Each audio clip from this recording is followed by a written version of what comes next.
Hello and welcome to a special belated Valentine's edition of Pick That One Out and Say weekly podcast trying to pick out the love left in football. My name is Jack Murphy. With me, my co-host Will Varney. How are you doing, my friend? I'm very well. Happy Valentine's to you, Jack. One for the lovers this week, episode 5. We've got to a Champions League midweeker.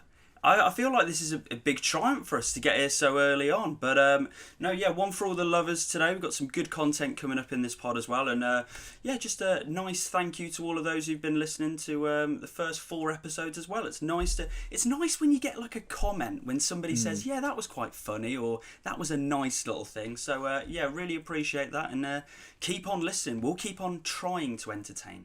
Yeah, this is our best attempt of giving that love back to the listeners, to the viewers. It's something that's regularly associated with Valentine's Day is a romantic breakfast in bed. So even though you can't have that luxury, Will, I'm intrigued to see what your pick is for Breakfast Club this week.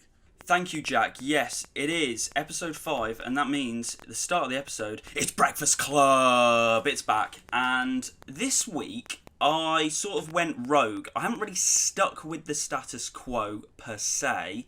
I went with a breakfast that I just really wanted as like a nice Valentine's Day treat. Okay. I haven't really stuck with it's something I've made. However, I'm kicking off. I thought it is the afternoon. Well, yeah, I know we have gone off piece. We've gone off script, but these are the best moments. Okay. So we're kicking off with a black coffee, an Americano. I thought it'd sort of give me that extra buzz throughout this 45-minute pod, or if we attempt to make it 45 minutes, who knows how long this could go on for. And also, a little treat for myself, favourite pastry, I have to say, it's a pain au raisin, or as I like to call it, a pain au raisin. Okay, nice. And I'm a big fan of a pain au raisin.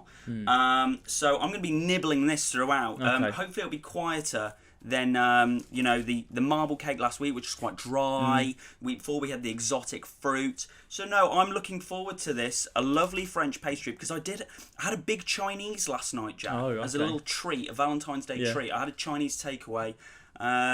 Very filling. So, haven't eaten anything today. Pain au raisin will keep me going throughout. Fair enough. Not a big coffee man myself, I must say. Always been a tea man instead. Okay. Especially a black coffee doesn't sound that appealing to me, but I'm sure many of the listeners will find it. We didn't have any milk. Play. Duty calls. What can you do? Yeah. Also, pain au raisin. I personally would have gone for a pain au chocolat myself, but a pain. No, it's all about the raisin. We'll see how that goes in the end of it. Considering we've had 3 on the league table, top one at the minute is on 5 out of 10. I think the bar is low. The bar is low to cross. Well, considering I chose this one as well, I think it could be quite high. It feels biased already. The wheels are falling off Breakfast Club early on into its life. No, it's not. It needs support. I'm working on a jingle for it. I recorded a jingle on my phone previous to this. And I was supposed to ask you before we started recording, can we play the jingle? Now I feel like it's too risky. I was going to say, do we put a bet on to see what happens first? Breakfast Club gets a jingle, or it dies. Well, shall I play the jingle from my voice memo? No, it would sound awful. No, it would sound awful. I'm thinking about the audio quality. It was one of those where. Well, okay, I'll try and recreate it now. It was along the lines of like with that mixture of that guy who narrates X Factor. Okay, where it's like, it's time to face. It started off as that, and then it just really petered out. It's only 3 words, of course, and it's just Will's Breakfast Club. And it was something along those lines. But I mean, I think it has legs to it. But it needs work. It does need a tad bit of work. Stick it in post. Get in the studio. And we'll see what we can do by next week. Speaking of the wheels falling off. That's the thing. That's how you kick off a football.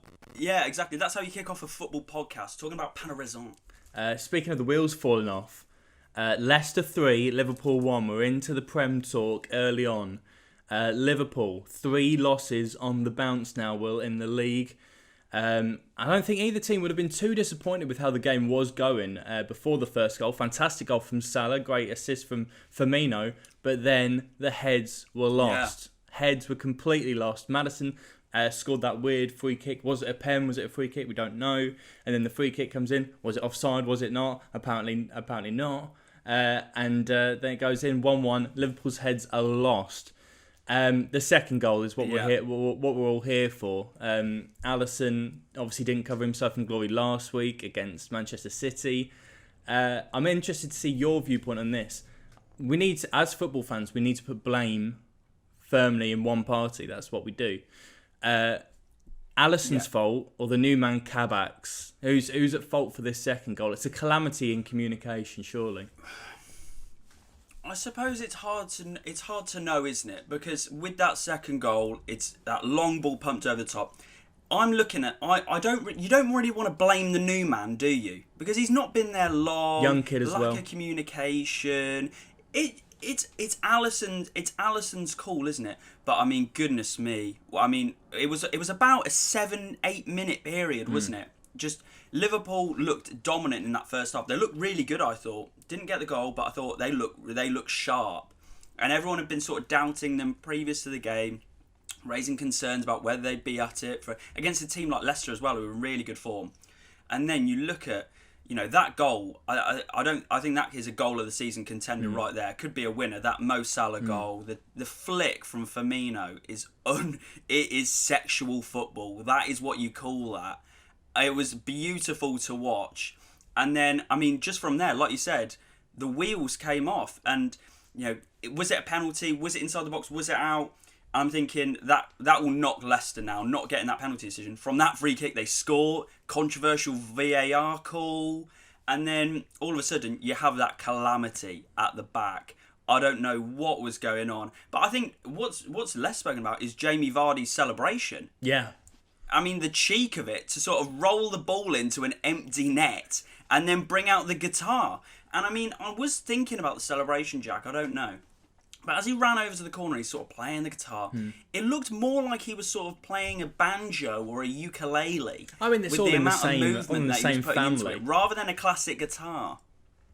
Yeah, I know they are in the family. Don't get me wrong, but I thought there was a lot of movement in there to get it going. But I love the celebration. I tell you what, then Harvey Barnes I want caps to it know off.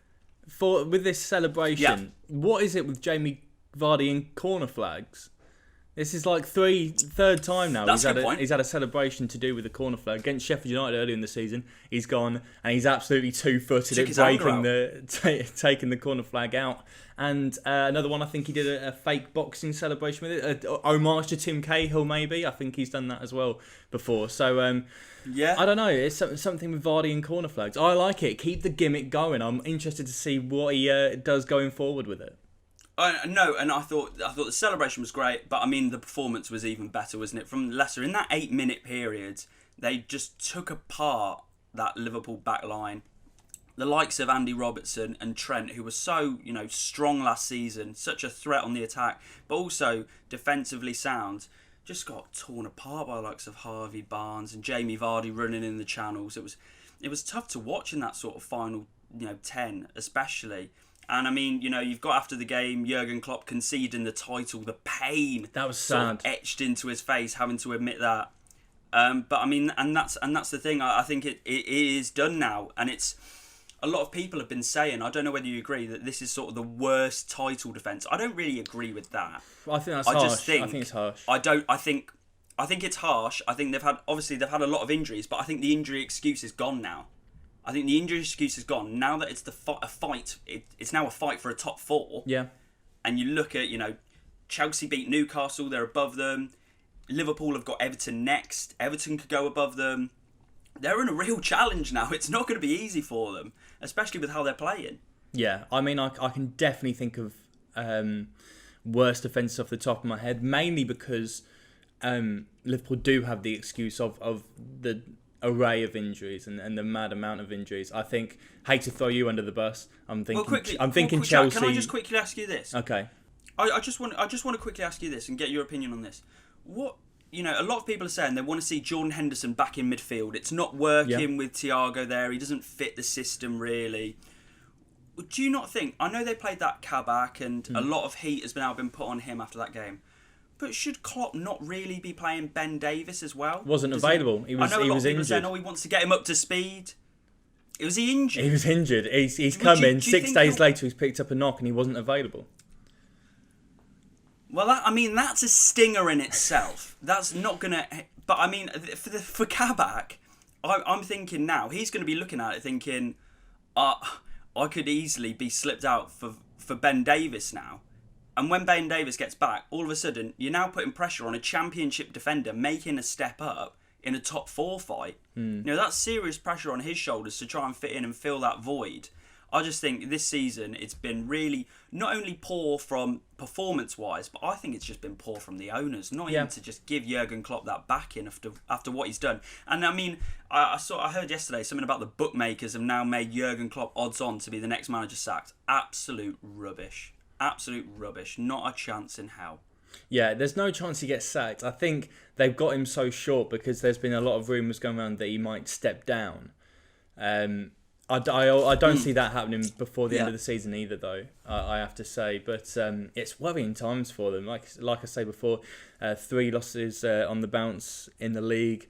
As you mentioned there, it's tough now in this fight. I think Klopp has to. If Fabinho's back, or when Fabinho's back, it has to be one of Kabak and Davis next to him, I feel if you throw both of them next to each other, it's so risky to just go two lads that don't speak the same language, never played in the team, to play next to each other. It seems too risky. And there's I think there's just a huge over-reliance on the front 3 now. I think there's a huge over-reliance on the front 3. The likes of, Mo Salah having to get the goals, and at least he's providing something. Yeah. And Firmino and Mane as well, and they've missed Mane at points as well. I just think it's going really downhill at Liverpool, and it has been for the last few weeks. But now I think with those losses, especially against Leicester, sort of demolishing them, with how they got torn apart against City at Anfield. Before that, they had Brighton, Burnley losses. I think they're in a real challenge for top 4 now. A real challenge. Good luck to them. If we're basing it off, I'm just trying to think of any worse title defences just quickly. I'm thinking I'm not going to include Leicester in it because Leicester were never expected to win the title in the first place, whereas Liverpool were regarded as a world beater team. So I'm going to say the worst for me is your lot in 15-16. Yeah. It was absolutely embarrassing. I think you finished 10th. Which, to be honest, that's gone under the radar recently. It really has. It's gone under the radar. Also, I'm thinking Man United. I'm all for it. I'm thinking Man United, Moyes in charge after the Fergie last title win. Yep. Finishing 7th. And I mean, Blackburn, I'll throw Blackburn in the same vein as Leicester. So I think them two are the ones to contend with Liverpool this season. If Liverpool get top 4, no chance it's the worst title defence. But we don't know how far they can fall from here. Exactly. Well, that's Liverpool. Liverpool's title has been conceded by Jurgen Klopp. Let's talk about the favourites then. Man City, another solid performance, 3-0 win against Spurs. It was a standard, calm, approachable performance from City. But I have to say, this Spurs backline, as soon as I saw the lineup, considering it's a team that is a defensive-minded team, I look at the lineup pre-game and I'm seeing a back 4 of Tanganga, Eric Dyer, Davinson Sanchez and Ben Davies. That's barely Premier League. Never mind top 6 defence. He's got a pan of raisin in his mouth. No, sorry. Alright, sorry, yeah. I mean, the Zoom connection isn't ideal, but you can still tell. The reason I'm not talking is because I'm munching away on the pan of raisin, and it was one of those panics where you're like, sorry, I shouldn't have thrown to you under the bus. Fill time. No, I think that back line wouldn't fill any Spurs fan with confidence, let alone any football fan. I think also, the big point for me, I've seen a few words to describe Hugo Lloris over the last couple of days. Poppadom hands, chocolate wrists. That man, he's on fraud watch for me. And he's been on fraud watch for a while, I think. He's gone under the radar because of big high-profile mistakes from, say, like David De Gea, who everyone expects, the world of. he's been. I think he hasn't really looked a top goalkeeper for a couple of years. I know he won a World Cup, but I think he was helped out by that solid defence he had in front of him. Yeah. Now, when he doesn't have a solid defence in front of him, I think he's being a bit exposed. And I mean, especially that penalty from Rodri. I mean, I think I could have given a good attempt to save that. And he's playing football week in, week out, and I don't know how he's not getting a strong enough hand to it. And also that good and Gundogan for Man City's second. You'd be expecting a goalkeeper of that standard to really be making those saves, and he hasn't been. And like you said there, Man City, a lot of talk has been about them and how strong they are. I think they're going to win the title again. And I think the thing is with Man City at the moment, everyone keeps saying, and I know that Guardiola's been saying it as well, there is going to come a point where we slip up and people are going to raise questions again like they've done about every club this season, because it has just been so hectic, it's been mental. But every time people keep going, yeah, City could slip. City, this is where they could slip up, and then they don't, and they win again, and then it's like, well, it might be next week, and it just keeps on snowballing. They look really good, and I mean, I just find it hilarious. At the start of the season, a couple of poor performances. They had the West Brom got a result there as well. I remember, Bilic's last game, and everyone's going, City aren't up to it this season, don't they? Now look at them now. The season just changes like that. It's crazy. But they look really strong. And once again, Spurs under Mourinho, just at the start of the season, everyone's going, are they title contenders? Well, look at them now. They're scrapping away with you for 9th and 10th. It's not. Sorry to put salt in the wounds, but it's true. I completely agree with everything you just said. I will say that Lloris has been on my forward watch for a few years as well. I've never been convinced by him either. I think he makes a lot of high-profile mistakes, but I let the watch slip this year because he was putting in consistent performances for like the first half of the season. Last few games been a bit dodgy, so he's back on the watch, I think. So do you blame that on a poor defence, or do you blame that on his quality? Do you think if you put it, like you saw him with France, didn't you? They win a World Cup. Yeah. He had Varane in front of him. A really solid centre half partnership, solid defence, wins a World Cup. If you put a solid defence in front of him, are Spurs real contenders? Are they a real team to challenge? League contenders? I don't think so. I think they can really push for a convincing maybe a top 4 with a real solid defence in front of there, because I do think Lloris is a good goalkeeper, but it's the fact that he's constantly within the top ranks in people's estimations and always in that conversation. I feel like we have to put him on a higher pedestal and higher acclaim when we judge him as well. So I think that he can do a job with a good defence in front of him. But even in that World Cup, in the final, they were cruising, and then he lets Croatia back in with a mistake. So he's always got it in him. The big question now about this Spurs side, not many people are talking about. They're talking about sort of Mourinho and the quality of football, and now it's the quality of football isn't even picking up results. A lot of people are sort of now starting to edge towards looking at the summer, the transfer window. And once again, it's talk about Harry Kane again, isn't it? Is Harry Kane, if they don't win a trophy, if they don't win the Europa League, if he doesn't get any silverware this season, when is he going to get silverware? Is he going to leave? And I think that's the really interesting question now, because how long can Spurs hang on to a player of his quality, and also Son's, without winning anything before they go target? And if they don't get play Champions League football as well, then surely they've got to say, we've got to move on. They can't just be hanging around forever and go, we'll be fighting for top 4s when they're not really challenging even for trophies.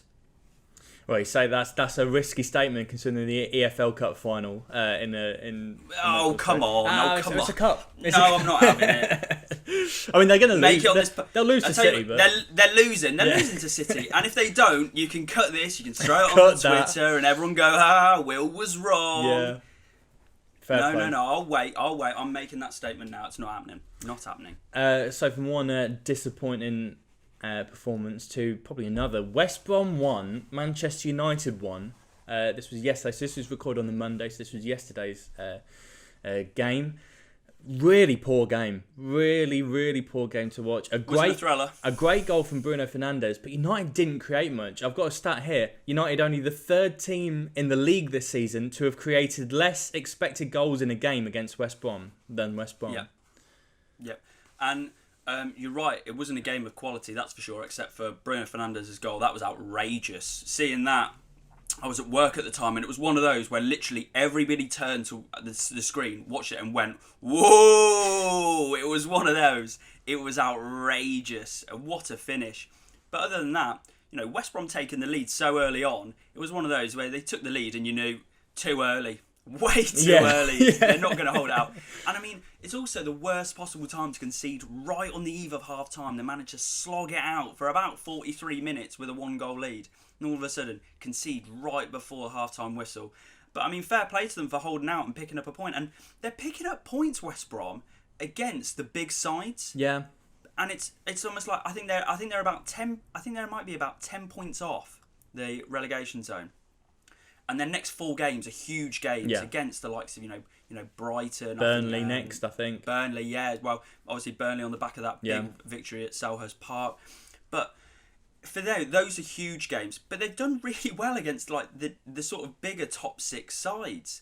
And I think it's one of those where they'll be hoping they can get that striker. Is it Diagne? Yeah. Is it Dean? Yeah. And by the pronunciation, Diang. That header, he absolutely bullied Lindelof. I'm not having Man United fans cry about that being a foul. Grow up, get a grip. I'm directing that particularly at a Man United fan of mine, Ross. He was crying about that in the group chat, going, "What about when Harry Maguire against Burnley? He apparently fouled Ben Mee." No, not having it in a million years. It was strength. It was really good bullet header. Nobody's saving that. And you're right. Once again, Man United, they come into a title conversation. People go, well, maybe title contenders. Could they, with Leicester and could they really go for Man City? And they don't provide the goods once again, and that's why everybody puts City at the top of the tree.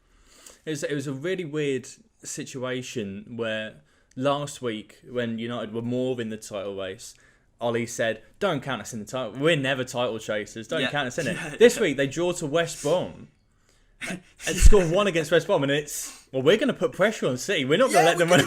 We're not going to let them run away with this. We're going to put the pressure on City here. Did you see that quote from Harry Maguire as well?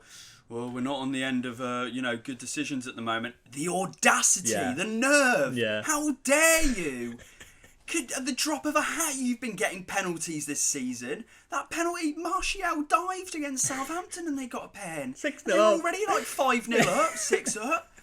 Cheek of it. No, I'm not having it in a million years. Poor old Harry Maguire and Man United battling against VAR this season. They've had such tough luck. How have they coped? Poor them. There was a bit of VAR in another game, the final game that we're going to cover. Arsenal 4, Leeds 2. Yeah. A real game of 2 halves, if I've ever seen one. Arsenal firing in that first half ended in Aubameyang's first hat-trick in the Premier League. Great to see him firing again from an Arsenal standpoint.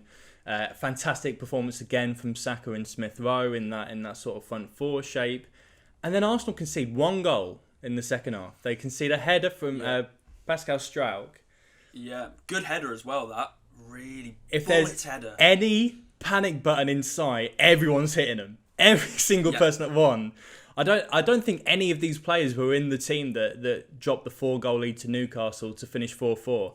But it was almost as if it happened yesterday and they were like, "Oh God, it's happening again, guys. Watch out." Well, we were discussing this episode, weren't we? And you messaged me and you went, "I swear to God, if they get a 4th, I'm not turning up for the pod tomorrow. I'll be doing it on my own. I'll be going, so it's Pick That One Out podcast with me, Will Varney. So Jack's not here, okay? I'll have to talk about all the games and talk to myself about Breakfast Club." I was worried for you as well. When Helder Costa has brought that back and got that second, it would have been prime Arsenal, wouldn't it? To just choke under that pressure. But I think it shows a bit of nerve. It's a bit of steel under Arteta, I suppose you're happy with, does it not? That, in those moments, usually it would be you to then concede a third, and then the final 10 minutes you're sort of sweating, Surely you must be happy with that. I mean, there was like a 2-3 minute period. The header goes in 4-1, and then immediately they cut to the subs bench, and Willian's warming up, and I'm like, my hands, No! head, it's like head in hands between my knees, just waiting for it to be over. I don't think any team in the Premier League can make you feel as nervous as us when you're 4-0 up. No, it's probably true. Yeah, I mean, but again, the only team in the league, other than like a Man City or something, that would be able to put the pressure on when they're 4-0 down is probably Leeds, a team that no matter what the scoreline is, will go for the full 90. Yeah, and I think, do you know what I found quite interesting? I've seen it over the last couple of weeks. Leeds players coming out and say and starting to admit, it's all great because everybody just asked them about, you play such an attacking brand of football and it's really exciting to watch and it's good to watch. It is good to watch. It makes games entertaining. We said last week in the predictions, we said there'd be goals. Yeah. That we thought there would be goals. We were right once again and I think everybody predicted that as well. Because it's such an open, expansive way of playing football. At the same time, they've now started to come out and I've noticed it and they're going, it's all well and good, us playing this brand of football, but, we're not really getting results. We're sometimes not getting results by playing it. And that showed once again, they had a couple of, really good results and they played really well in games such as, like, that Everton game was great to watch as well.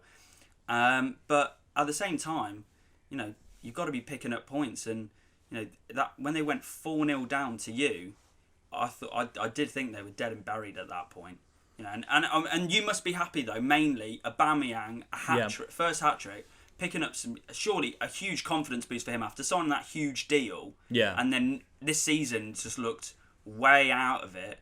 Yeah. Surely this is like what he needs to then really get Arsenal going again. Yeah, and it's so necessary for us. I mentioned last week and the week before that we're such a confidence team, a form team, so that to win a game, score 4 goals in it. Because our next round of games, it's Benfica home and away in the Europa League, which is no easy game in its own right. That's a tough game in itself. No. City in the league, Leicester. We're talking, I think, Liverpool and Tottenham are in and amongst our this is the big run as now. well. Yeah, this is where we decide, are Arsenal even going to get close to European football, or is it just go for the Europa League and we'll see you in mid-table? This is where we see Willian come into his own. Watch this man. He's gonna turn into like a prime Ronaldinho. Oh my word! Watch him. Can't wait for that prediction. Do you want to put a prediction on that? Or okay. Yeah, maybe not. Don't cut that one for the highlights in a few weeks' time. We'll leave that one. And the last thing I'll say, I will say that we caught Leeds on a good day because they were without, in my opinion, their most important player, Calvin Phillips. And I think without him there in that number 6, it's like Liverpool with Henderson not in that position as well. It's tough to get that ball moving up and to get the move started. And without him, I think Bielsa overplayed it. I think he should have just played Shackleton there. Instead, he brought Struijk forward to the DM and Shackleton across to right back. And Shackleton was getting destroyed by Aubameyang and Saka when he switched over.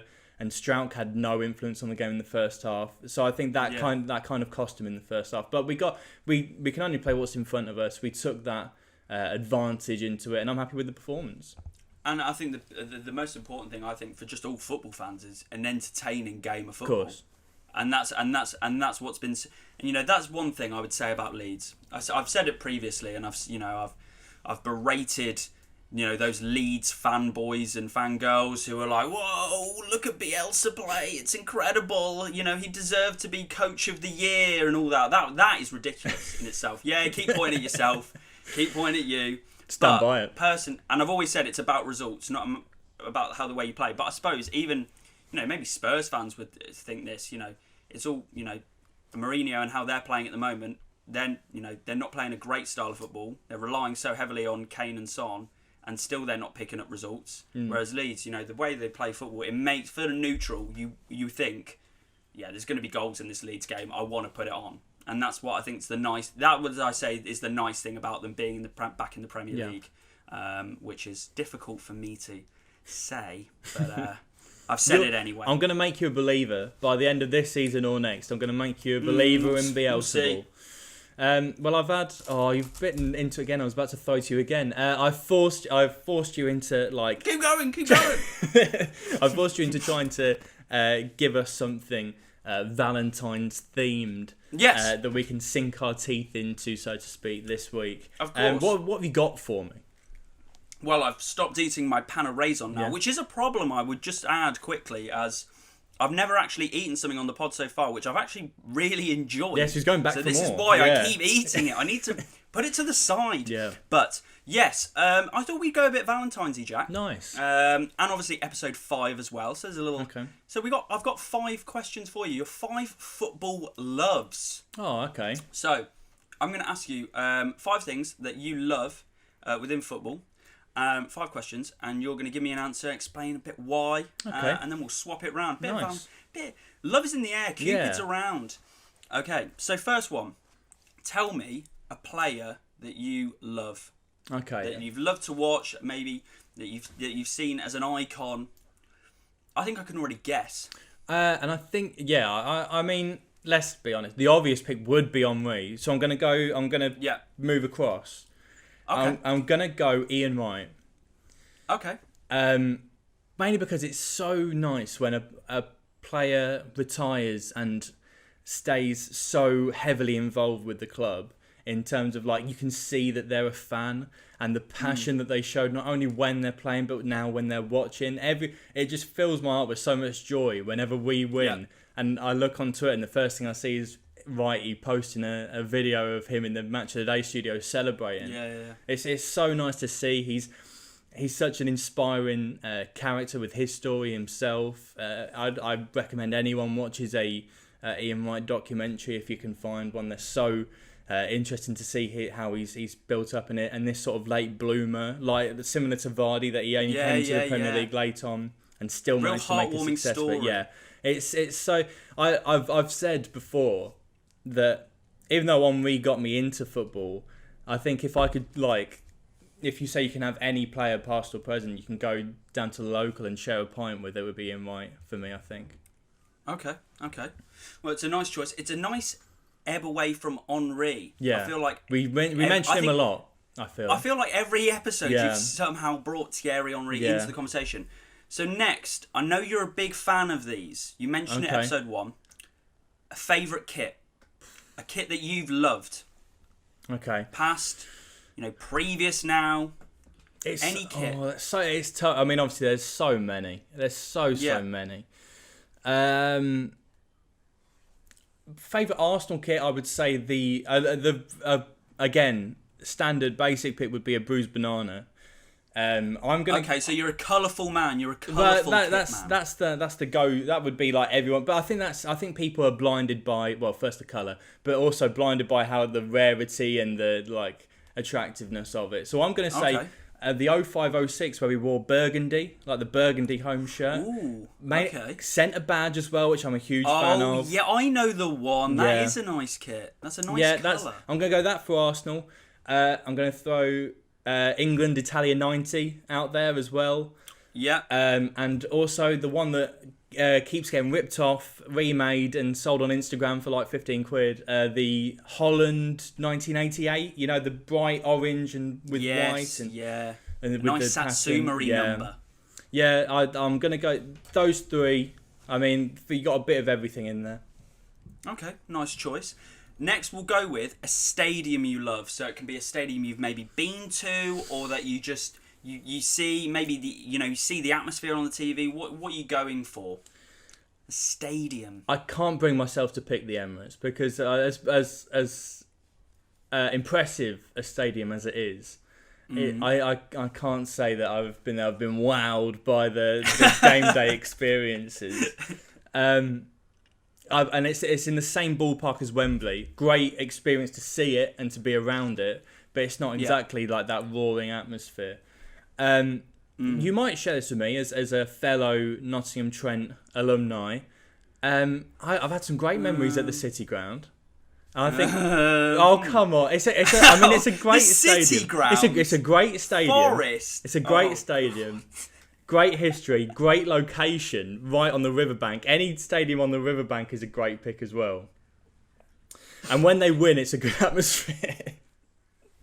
When not, I've had some bad games in there too. I know we both have, but I think it's a really like it's one that's like all encompassing of the local history of the city and its football.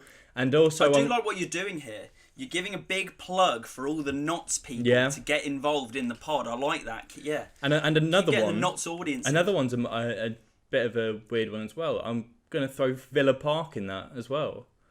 Okay, one for the Villa fans as well. Yeah, I've been Villa Park before, and I think since redoing Holt End, it's a fantastic like encapsulation of the atmosphere in Aston Villa. Great to look at, city centre. Villa Park's a great one for me as well. But I'm going to go City Ground for some fond memories. Okay, well, I mean, it's one for the big Notts fans. We better have a big Notts following after episode 5. I'd hope so. Everyone with their City Ground memories. Okay, number 4, Jack. A moment you'd love to replay. Can be, any footballing moment. A penalty, a goal, something. Whilst I think of it, I'm just going to say for as like to note. These are that was my favourite stadiums that I've been to. Obviously, there were better stadiums. Oh, thank God. There was a concern for me. I did think of all the stadiums around the world, he's gone the City Ground. Yeah, no, I mean I can't speak about atmosphere and stuff at stadiums I've never experienced. So yeah, okay, that's a nice ploy from you. Okay, moment. I mean, what did I feel the most joy with? Three things have come to mind. I'm thinking A, our Sharvin goal against Barcelona. Yep. Minus points is we lost the second leg and went out anyway. Sad reacts only. Arsenal first FA Cup first cup in 9 years against Hull, going from 2-0 down to win 3-2. Yes. Down minus points. By the Tigers. Minus points against Hull. I mean, we shouldn't have been 2-0 down in the first place. It was always like saving from embarrassment more than joy. Yeah. More relief than joy. Never write those Tigers off. So now I'm going between two moments from the 2018 World Cup because there was, so it's everyone says Kieran Tierney's free kick. Kieran Tierney, I didn't see. Oh, sorry, I've got him on the head. That Arsenal loving is just that Arsenal loving's just taken over. Sorry, I was thinking of the better fullback. I was thinking Kieran Trippier's. Everyone says Kieran Trippier's free kick. Against Croatia, but again, like not very long after it turned to despair. So I'm thinking what led to joy for a longer period, and that was the penalty shootout win against Colombia, I think. Yeah. And that was that Eric Dyer providing the goods. Yeah, I went on a night out after that. I went to my local nightclub, Smack, which I can say is not a place where you really want to go, but it was the only real local place. So yeah, it was a classic Smack night. Everyone's in the England shirts. It was a nice vibe. Very sticky place though. It's one of those where your feet were always glued to the floor. Okay. But yeah, no, I like that moment from you. It's a good shout. Any other questions? There's one more. Okay.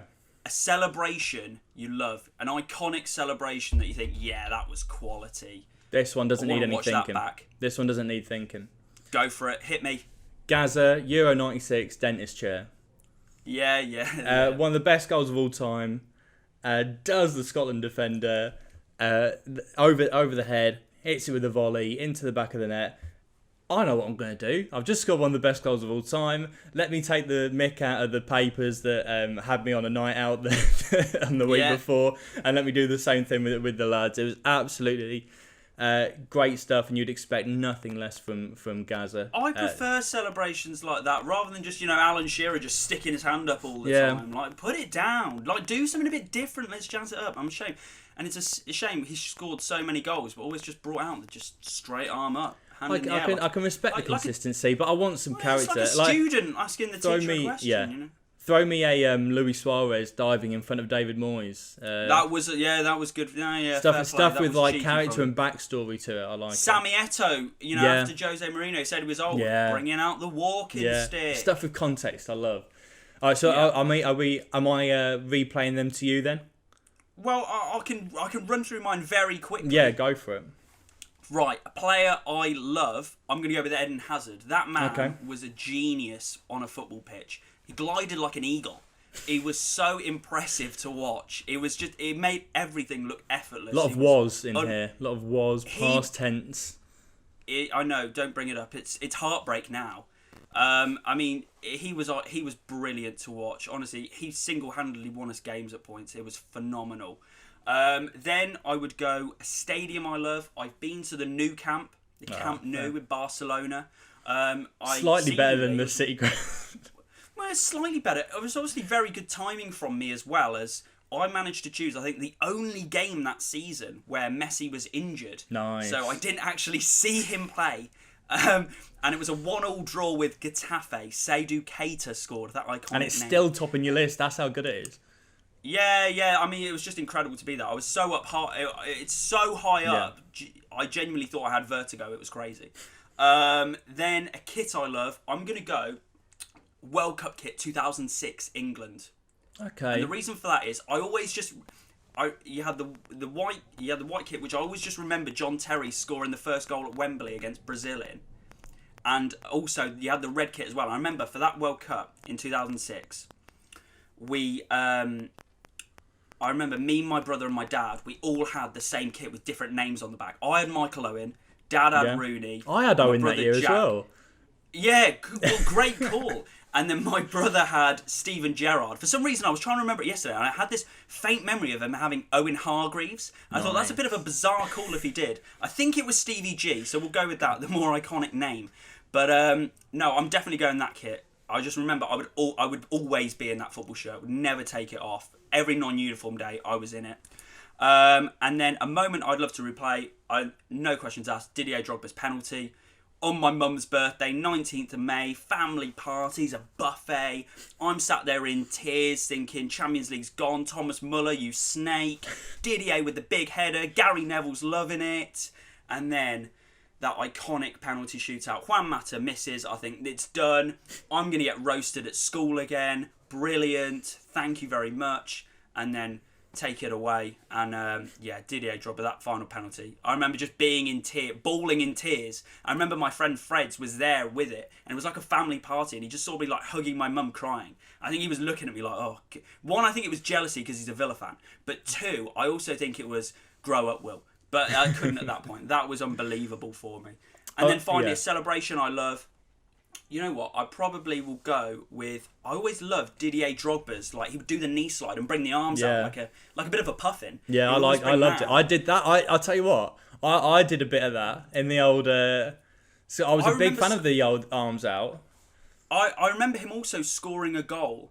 I remember scoring a goal in a Sunday League game when I was like maybe 11. I remember. Do you remember that Visa advert? It was just before a World Cup where it was a guy who like goes on his knees and then he puts his like hand on his nose like this, does that, and he does like a bit of a chicken impression as well as he's like on his knees, like walking almost. It sounds very bizarre. I have no idea what you're talking about. I have no idea. Clearly, radio commentary needs some work, but I would say I did that celebration when I think we're about 6-0 up already. And it's as much shithousery as possibly like Anthony Martial against Southampton. But I've done that celebration in front of the opposing team's parents. Nice. You know, and the teams love. My teammates are loving it, but they're also looking at me like, grow up, Will. What on earth are you doing? But no, those are my 5. Yeah, fair play. Those are my. I meant it. You got to go. I'm saying we both had good. It was rare I scored. I'm saying we both got good picks. Maybe in the week we put both our combined picks out onto the Twitter. Maybe a poll to see who's got the better picks. Yeah, I mean, we did a poll the other day, and they said that you would be a better referee than me. So I think we should. Yeah, you didn't even tell me that was going to go out, and I wasn't even able to retweet it, and you got done by the Murph as a towering referee. The people know what they like, and they know what they want to see.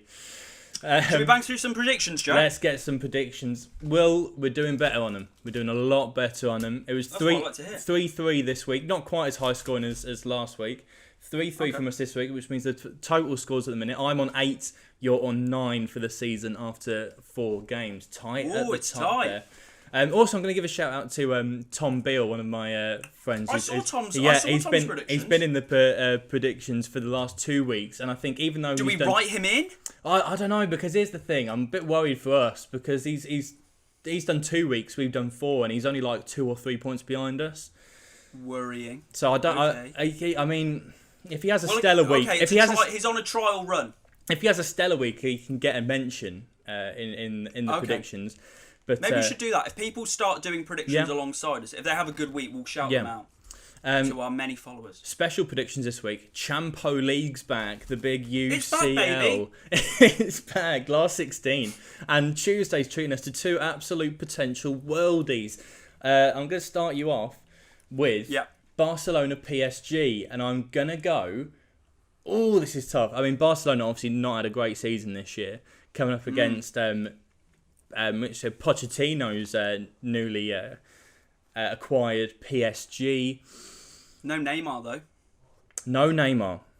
Neymar. The firepower. Barcelona was like hit and miss against Juventus as well, which doesn't help. I'm going to go 1-1.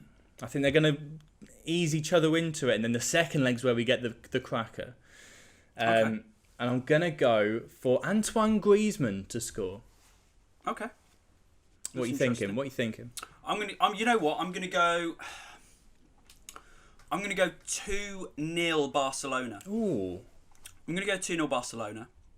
And I'm gonna go Lionel Messi to score. How could I not? It's safe pick. It's a safe pick, but imagine it doesn't. It'll probably not come in now because I've gone with it. Safe. But I'm gonna go Lionel. I think he got another double at the weekend against like Alaves or Alaves. Alaves, yeah. And he looks on fire at the minute, even if Barcelona aren't firing themselves. So yeah, Lionel Messi, 2-0 Barca, first leg. I'd like to see you pick a safe pick on this one. RB Leipzig, Liverpool, same time on Tuesday. Liverpool obviously out of form. RB Leipzig, no Timo Werner this season. Still doing decent in the Bundesliga, second in the league, 4 points behind leaders Bayern. What are you thinking here in this first leg?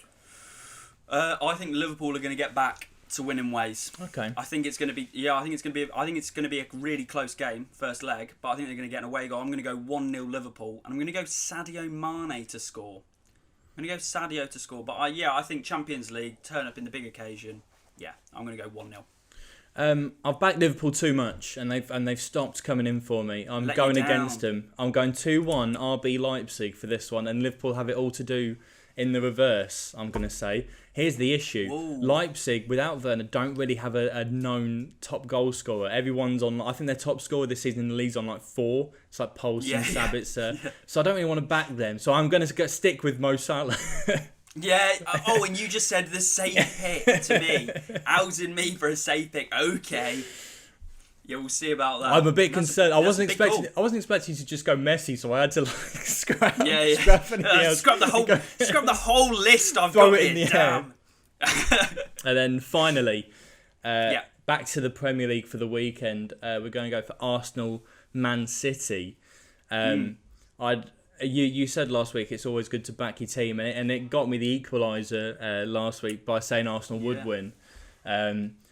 Don't have the faith this week. Man City are just too good. I feel like they beat us to nil every single time they play us at the minute in the last 3 to 4 years. I'm going to say 2-0 City. I was close to saying 3-0 there, but I'm going to try and back us to keep it low. I'm going to say 2-0 City. And I'm going to go for a man that I feel like regularly scores against us. I'm going to go Raheem Sterling. Okay. Well, do you know what? If you'd have gone 3-0, you would have taken my prediction. So thank you very much. Okay. I'm going 3-0 Man City. Don't like that. Like you said, they are just too strong at the moment. They're on a serious run of form. I don't think Arsenal's stopping that, and I'm afraid with that back line as well, as solid as a rock, I don't see you getting any past them. And also, in terms of goal scorer, I'm going to go with Ilkay Gundogan, simply because he's almost turned into prime Yaya Toure, and I don't know where I was thinking some Lampard-esque runs into the box. I don't know what's going on, but he is on serious form at the minute. And I think he's going to keep it running. So I'm going to go 3-0 City, Ilkay to score. Good prediction. Big shout out to Ilkay Gundogan. Captained him in the FPL this week for a 19-point haul against Tottenham. So thank you very much, me thinking I might Ilkay. put him in. I thought, no. Tough Well, before we come to a close, you know the drill here, a new podcast. I'd like to remind everyone, check out the rest of our platforms. We've made it onto TikTok, by the way. We got a TikTok on there, and it's done the rounds. I'm really impressed. It's I'm really impressed. 180 likes, I think we bagged, with no outside promotion. Hopefully a second one's up this week. I'm thinking maybe the Royal Rumble managers, I can turn that into a little TikTok. That could be quite a fun watch. That'd be nice. I mean, that might, who knows, if we get numbers like that, there might be a TikTok exclusive podcast, who knows. Well, I'm waiting until we wrap up, keep racking up these breakfast clubs, and then we turn it into a compilation. All of them, yeah, the compilation. Bang, I can't bang, wait for bang, that. bang. I think it'd be quite nice. If you want to vote on these polls that we've been doing week in, week out, and to see potential highlights, look on our Twitter, @PTTOpod. If you're watching on YouTube, please subscribe. If you have anyone you know that likes football that doesn't know about this podcast, let them know. Get them in on the act. Get the word out. Get it out there. Carrier pigeon. Tell them. Fly. Tell them. Let them know. Any form of transport that's safe with COVID guidelines, please make sure that you let them know. They've got nothing better to do in the lockdown. Carrier pigeon could work with COVID guidelines. Could go off. Okay, well, end of the episode. Let's hear about this breakfast club. This cheaty breakfast club. I'm not a fan of it. Oh, well, it's not in the modern game. I don't like it either. But at the end of the day, I may not like it. I love it. It's a 9 out of 10. It doesn't get much better than a pain à raisin.